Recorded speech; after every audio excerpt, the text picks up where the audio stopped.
You know the story we hear the next day? Mom throws boy in the gorilla enclosure. That's what we... It's like, 2016 also brought us stuff like, you remember Gorilla Gate? The boy that fell into the gorilla enclosure. See, that's how crazy 2016 was. I said Gorilla Gate, a couple people were like, yeah, and then I went the boy, oh yeah, that gorilla incident, that's right. There were so many gorilla incidents, we got lost track of them.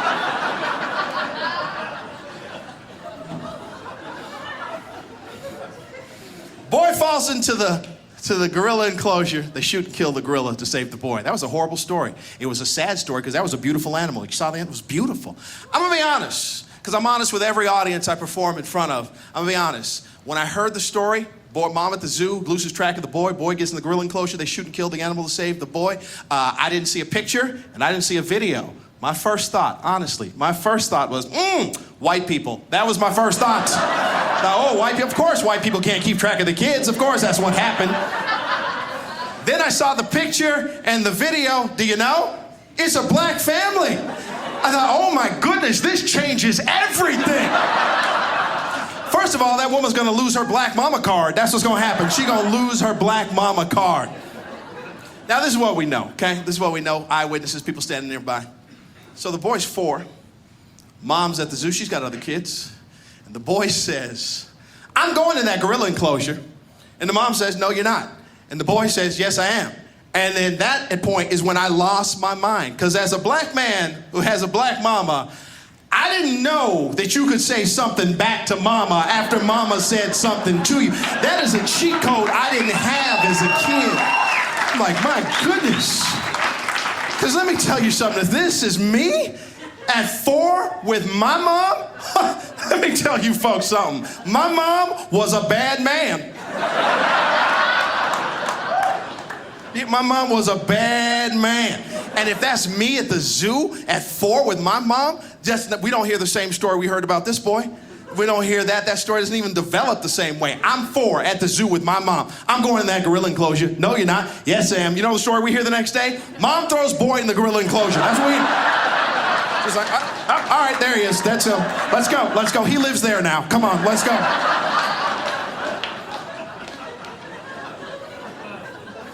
Started a big debate.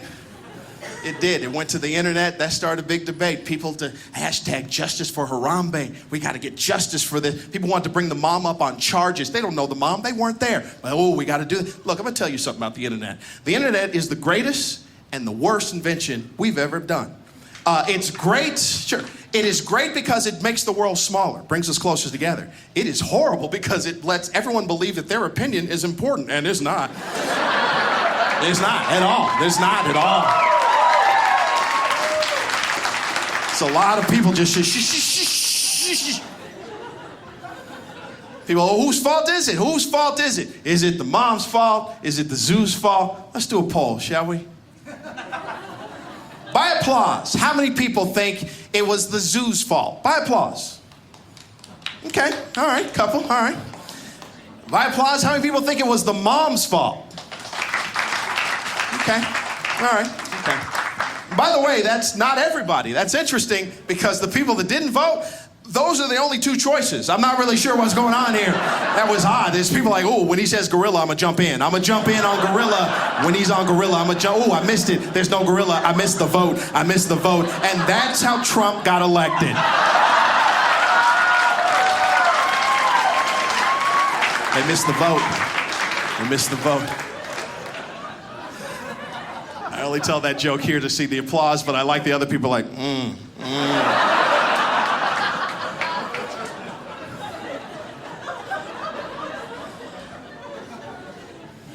If you want to know whose fault it is, it's neither one of those 2.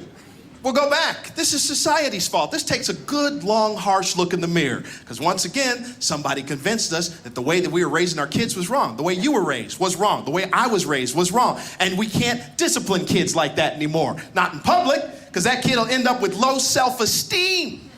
You know what else might happen to the kid? He might not end up in the middle of a gorilla enclosure. That's what also might happen to the kid. I'm going in that gorilla enclosure. No, you're not. Yes, I am. Pow!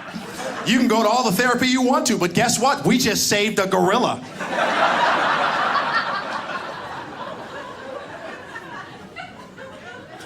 Look, I'm different. Different than a lot of comics you may have seen just in your lifetime. I'm different. I watch the specials that are being filmed for VidAngel. I do my little research. I see all the comics that come out. They poke a little fun at you guys. They do. I see if you've been to more than one show, you come out, you see them, they're like, oh, just always that tongue-in-cheek.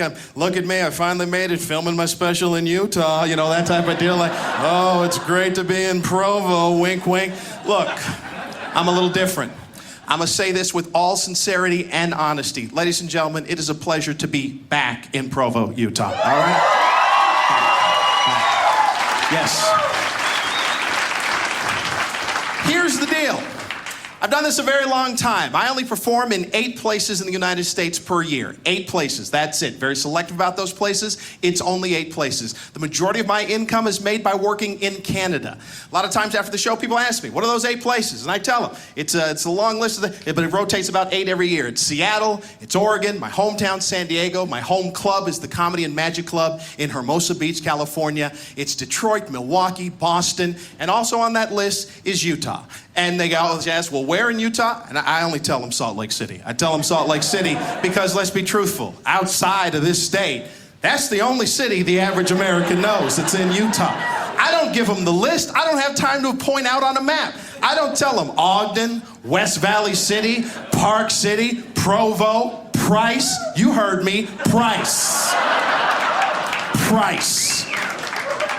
I've been multiple times to Price, so you people don't scare me. You understand what I'm saying? Nothing you have here that scares me. 8 places, that's it. 8 places in the United States. A lot of times people ask me why that is, and I tell them the truth. I've done this a long time. I've done this since I was 17 years old. This November, that'll be 35 years that this has been my job. That's nice of you. That's nice of you, and the rest of you people, I'll give you a chance to do math. Because yes, this is 51. This right here is 51, because black don't crack. That's 51. A lot of times people ask me, what is it? Why is it that you only work in the 8 places? And I tell them the truth. 30 plus years of doing this, I have run out of patience for the stupidity of the average American audience. So I've narrowed it down to 8 places where when I show up, I know that you guys will understand what the hell I'm talking about. We are working on some sort of IQ reduction program in this country. That I can't fight the battle anymore. We are getting stupider as a society. And I know stupider, not even a real word. But if I said more stupid, the stupiders would go, you mean stupider? Be right back to where we started.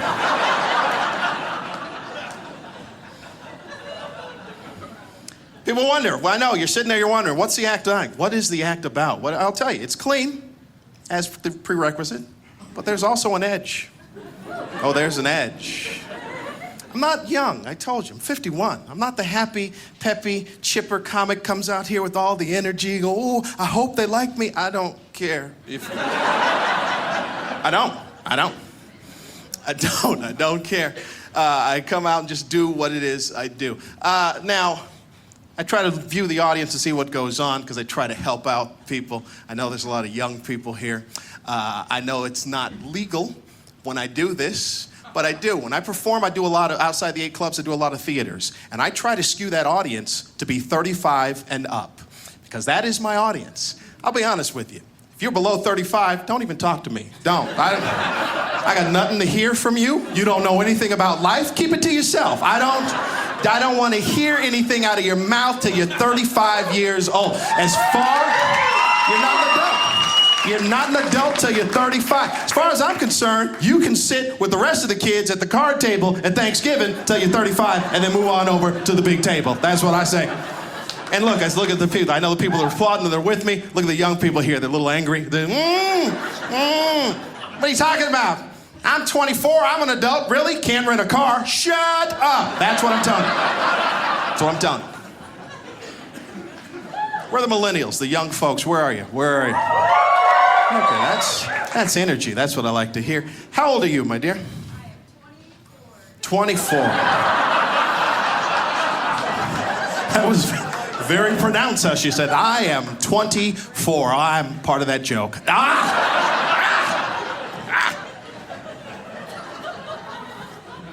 Here's what I say. I do try to help.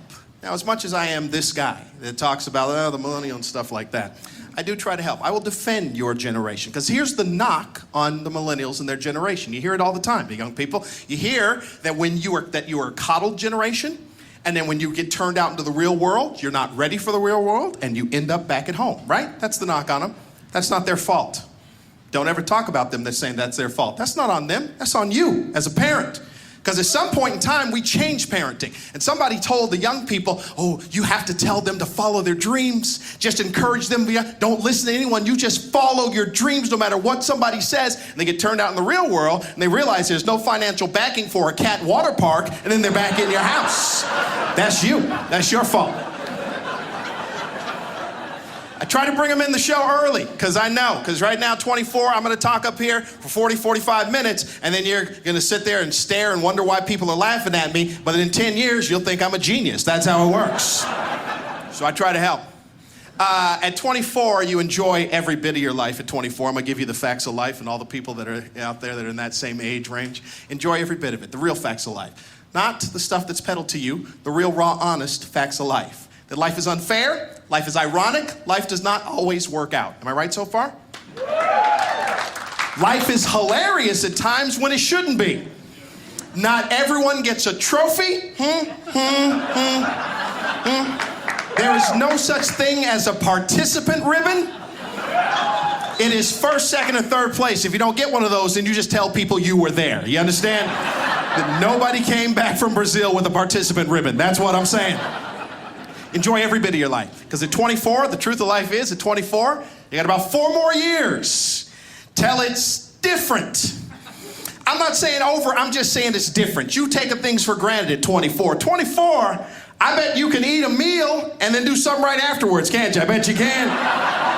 Yeah, you hold on to that. The body can't be multitasking like that forever. 51 years old, you eat a sandwich, be in the middle of a conversation, go, ooh, I gotta lie down. I gotta lie down. Yeah, I just ate and I could digest or talk to you, but I can't do both. I will talk to you after my nap, but right now I need to be in a bed. That's where I need to be. And people hear me talk about this and they get angry. They go, oh, don't tell young people that. Life begins at 40. Life is well over by 40. Get your act together by 28. Look, if you want to know what the perfect model for life is, Benjamin Button, that's the perfect model for life. Because you peak physically and mentally at the same time. 24, that's the top of the game. If you're an athlete, you're strong, you could run, you could jump, but if somebody said use that effectively in a competition, you wouldn't know how to do it. And by the time you got the wisdom able to do it effectively, you can't get out of a chair. Try to bring people on board. People in denial there. I try to bring them on board. How old are you, sir? 46. How old are you, my friend? 51. Gentlemen here, arm cross. 50. All right, we're all about the same. But that didn't even matter where we were. If we were even 30-something, we're still the same because we're past 28. Because that's what it is. Because you know what we say on a regular basis, the 24 never says? I think I slept wrong last night. Look at the young faces in this room. They don't even know what I'm talking about. Don't you just fall asleep? Oh, yeah, you used to. Then wait till one night you're getting ready for bed. Wait for that to happen. I got to get ready for bed. Because last Wednesday I slept wrong, and then I was messed up till Friday. So this time, wait till you wake up in the morning with gray hair and acne. What in the world? How am I going backwards and forwards at the same time? I wish I had better news for you, young people. I do. I wish you. So you got 4 years. You enjoy it. Coast it all the way, and then 28, just ride it on out. Because there are times I drive by the cemetery and go, you lucky scoundrels, look at you. I wish it got better. I wish it did. It doesn't at all. That's what I've become in this. That's what I've become in my old age. At a point in my life. If you like technology, got a lot of technology going on. If anybody asks you, because they might, they say, hey, when did Lamont quit on technology? You tell them 51. That's when I quit. I've clocked out 51. I got enough. Got enough up here. Don't need any more.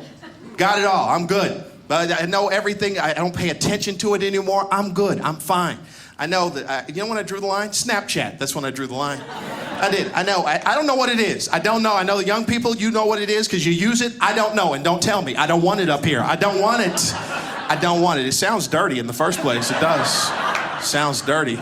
You want to see my Snapchat? No. No. Why would you say that? This is mixed company. No.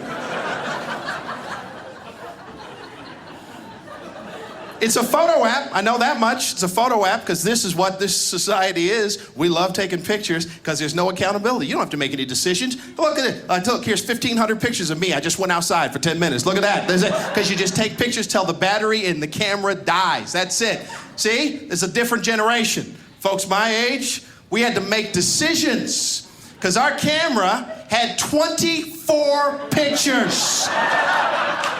And you had to make harsh decisions about what you took pictures. There are times your friends go, hey, could you take a picture of me? You're like, ooh, I got 3 left, so no.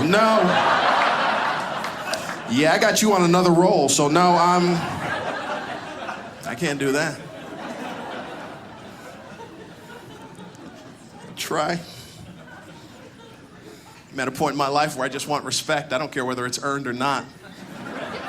When I go to the bank, I like to be called Mr. Ferguson. Mr. Ferguson, that's what I like to be called. You know what I found out? That title directly associated with the balance of your bank account. That's what that is. You gotta have at least a comma. At least a comma will get you Mr.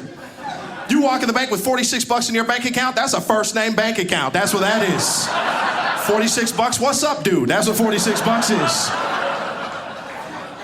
And you gotta watch out because it happens fast. You don't even realize how fast it happens. Ooh, one time I went in the bank and felt good. I had $1,010 in my bank account. They go, what can we do for you today, Mr. Ferguson? I go, I'd like to withdraw $20. Here's your money, Lamont. It happens that fast.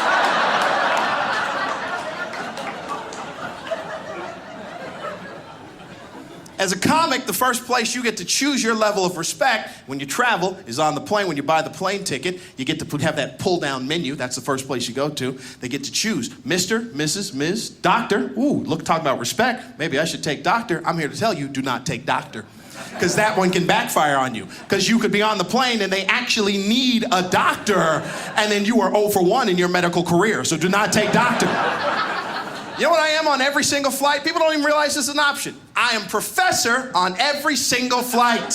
Professor. That will never backfire because never in the history of aviation has there ever been an educational emergency. Never.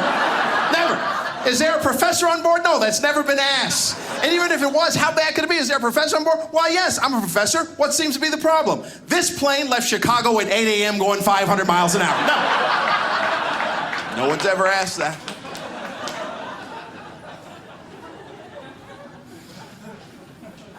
Where I sit, that's all I try to do. Try to just make things a little better.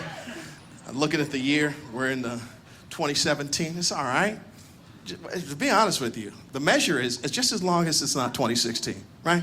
Because 2016 was 2016 was horrible and surprising. It brought us stuff that we never thought about, and that was a situation. 2016 brought us clowns.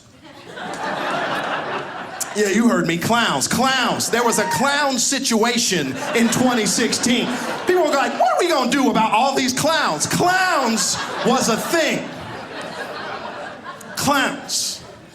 I don't even know how we still have clowns. Like how are they a thing? Like how are we still, nobody likes them. Nobody likes them at all. They're scary, they're creepy. Nobody likes them. The breakdown, everybody thinks they're scary and creepy, and the only thing that keeps clowns alive are clowns. That's the only thing that's going on. The clown lobby is very strong. It goes guns, alcohol, clowns. That's the lobby ranking. People don't even realize that. They're scary. No one likes them. No one. Then I'll tell you how powerful they are. Take a look around at all the people that are in this room right now. We could put up a pretty good stand if we had some type of enemy invasion. If one clown walked in here right now, we'd be like, oh, we gotta go. No, there's one clown. That can't be good. Why is one clown here? No, one clown? No, that's not good. 50 clowns, sure, that's funny. They came in one car, but not one clown. No. My mom was like I said, my mom was a bad man. And I don't mean was as in past tense. Still alive. Talk to her today. Still alive. I'm talking about in her mama prime. She was a bad man. I'm the oldest of 4 children. My mother's a stay-at-home mom. My father was a nuclear engineer, gone all the time. So when you get in the house, you're in the house with 4 kids, makes you a little crazy. My mom once said to us, your father's going to come home and find you kids buried in the backyard. Yeah, you hear that when you're 7. It's time to straighten up and listen to the crazy woman. Because, you know, at 7, I'm only going on hearsay that I'm the oldest.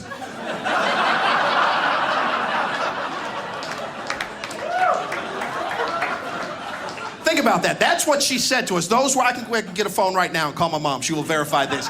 That's what she said to us. And your father's going to come home and find you kids buried in the backyard. That's what she said. You understand the impact of that? That means in her head, she had already killed us. Do you understand that? It was a done deal. She had killed us and buried us in our own backyard. Didn't even try to hide us. Like, here they are right here. I did it. Take me to jail so I can get some peace and quiet.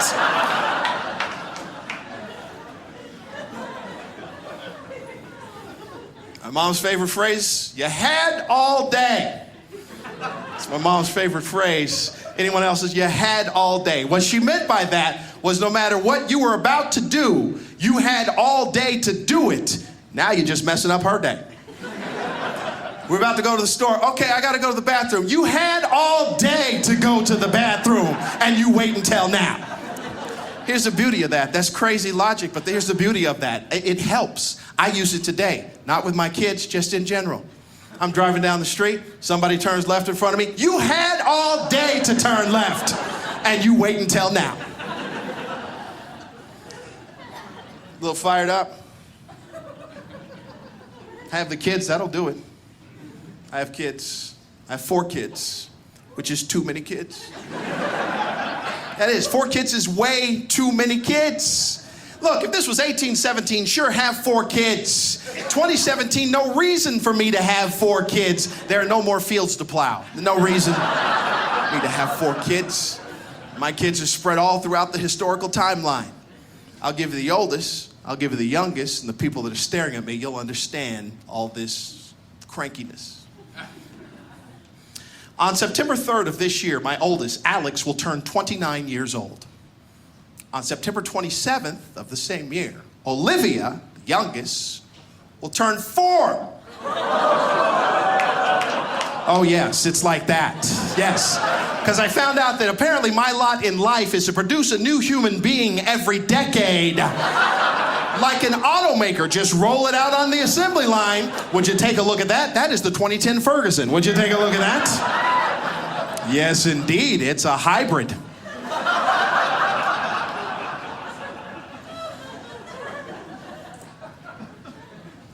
And though we're filming, I still would like to acknowledge the crowd. We'll see what's going on, and I cannot oversee this. I just had to get stuff out of the way first to establish that we're doing something. I'm guessing congratulations is in order.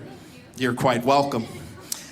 When is the date? Or this is, well, we're married? We're married? Or what are we? Getting married. Okay, that's what I thought. April 4th, all right. How long has the courtship been? Year and a half. How old are you? 21. 21. Hold up. I waited for a beat. I did. I waited for a beat because even in Utah, there was some judgment that took place right there. That was judgment from Utah that went,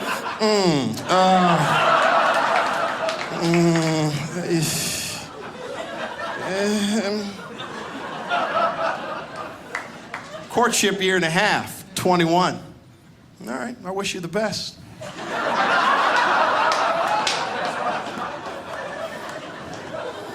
Let me ask you this. How did, what's your name? Sorry. Matt. Good looking couple, by the way. You're quite welcome. How did he propose?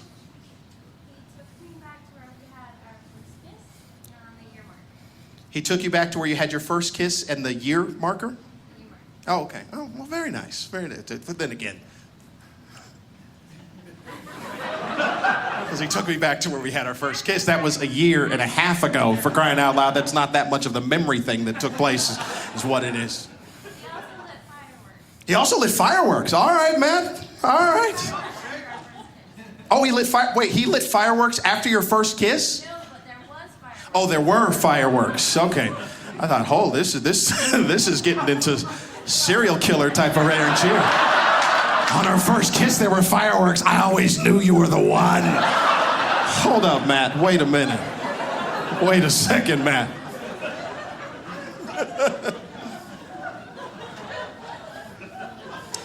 Here's where I'm going to go.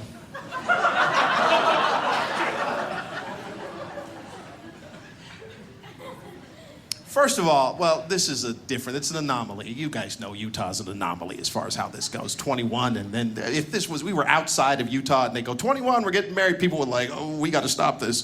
But you guys are like, okay. Welcome to the village.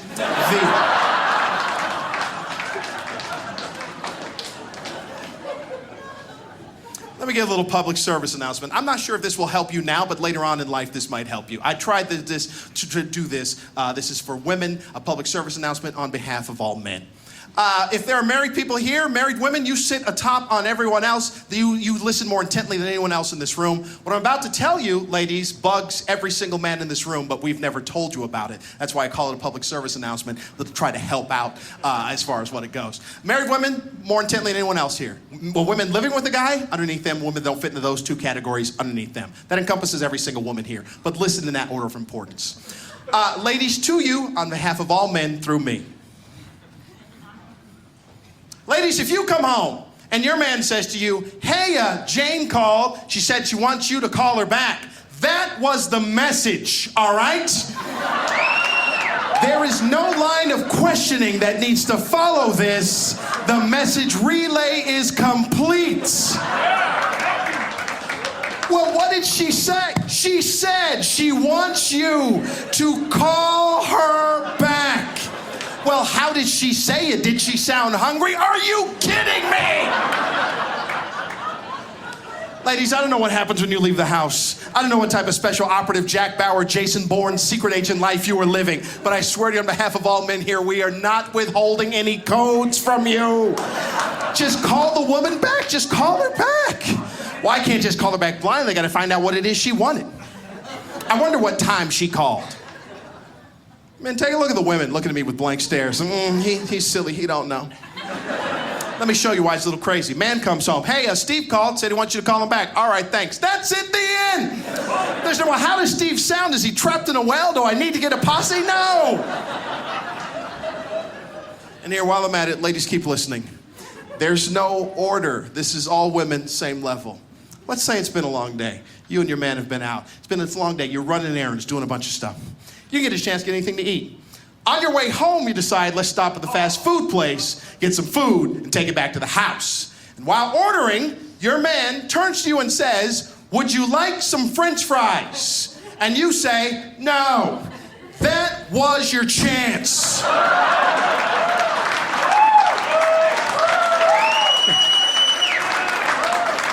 There is no reason that once we pull up to the window, they hand us the bag. Now, we can't drive with the bag, so we hand you the bag. Now it's a race to get home because you're sitting there talking and eating and talking and eating, and those are our fries. That is the sound of men who have lost many a French fry in the battlefield of life. We love you to death, ladies, but oh my goodness, you get in there, you start eating and just talking and in the middle you have this realization, you go, you know what, those aren't even my fries. You're right, they're not your fries. You had your chance. Said this one night, a woman looked me dead in the face and said, they taste better when they're his. And every man's head in the room exploded, and every woman did exactly what you did. Yeah, that's right, finally someone put that into words. That's exactly right.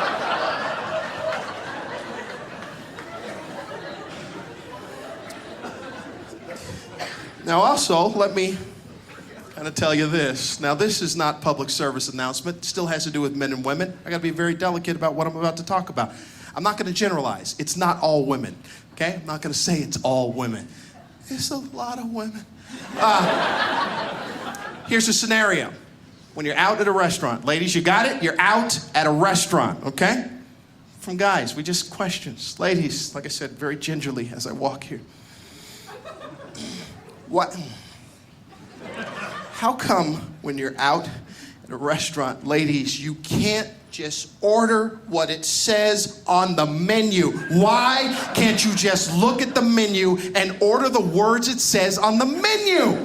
Every time that menu shows up, women, it's a suggestion. That's all that goes on there. Ooh, this is very nice. I see where you're going with this. But here's what I'd like to do. I like to take a couple of items from this dish and a couple of items from that dish. I'm making a whole new dish. And then I saw there's a restaurant up the street that has some things that you don't have. You can just send somebody down there. And there's an herb I like. If you plant it, I'll wait. Just order what it says. Men don't do this, by the way. We don't. I've done the research. We don't do this. You know what? If we do anything, you know what we do? We take away. That's all we do. Hey, this has bell pepper on it. Not a big fan of bell pepper. Not too much trouble. Could you not put bell pepper on it? Okay, that's it. Women, every time that menu shows up, it's an episode of Chopped every single time. People fly into the kitchen. I found out, not your fault. It's not your fault, ladies. It's not. It's not. It's what it's called. That's the problem. It's a menu. Menu. Men, you order from here. Women, we have no idea where you're ordering from. What we need is a menu. We need a menu.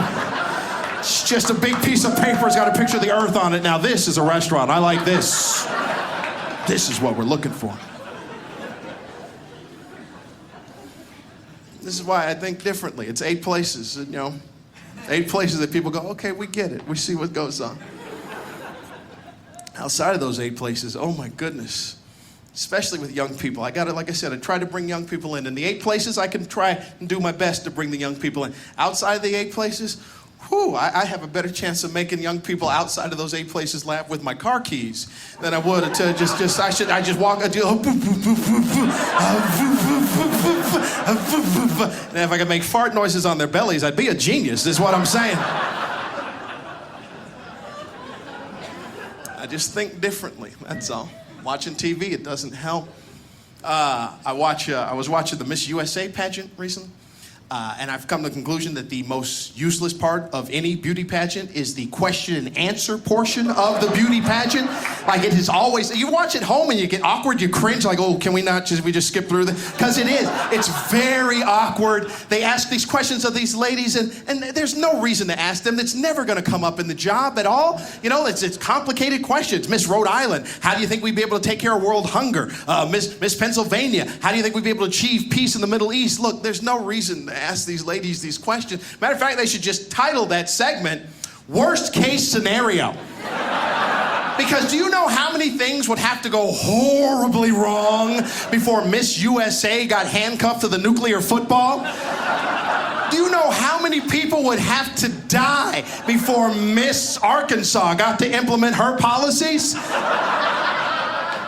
Here's the president, vice president, speaker of the House, the regional sales manager at Quiznos. They are all above her.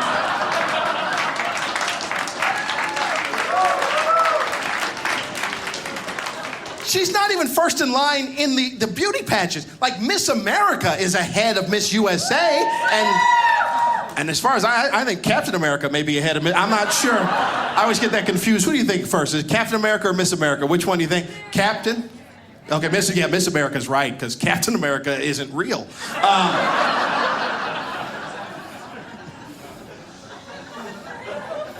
So I'm fascinated by things. I'm fascinated by sports. I like sports. I like sports events where both competitors are prepared for the contest to begin. Look, we're in an outdoorsy, you guys camp. In fishing, only one of the athletes is aware that the game is afoot. Southern California, there's a fishing show on the radio every weekend. Fishing on the radio. I didn't know fishing was so complicated, they had to have a guy help them out with fish. When you think about what fishing is, seriously, and I know there are people here that fish, I don't care. The essence of fishing is you trying to outsmart a fish. And the fish are winning. Because they're still fish. You understand it? There are no more dodo birds because we won. We're man. We're top of the food chain, yet we still can't beat these fish. We got radar, depth finders, and boats, we can go out to the fish, yet you can go fishing, come home with no fish. Fish have no technology. You understand the point I'm making here? None. There are no fish meetings. All right, everybody, gather around. We're still battling the evolvers. Hank, what have you got? Well, I've been thinking about it. Looks like our best bet is still swim away. All right, we're going to go with swim away.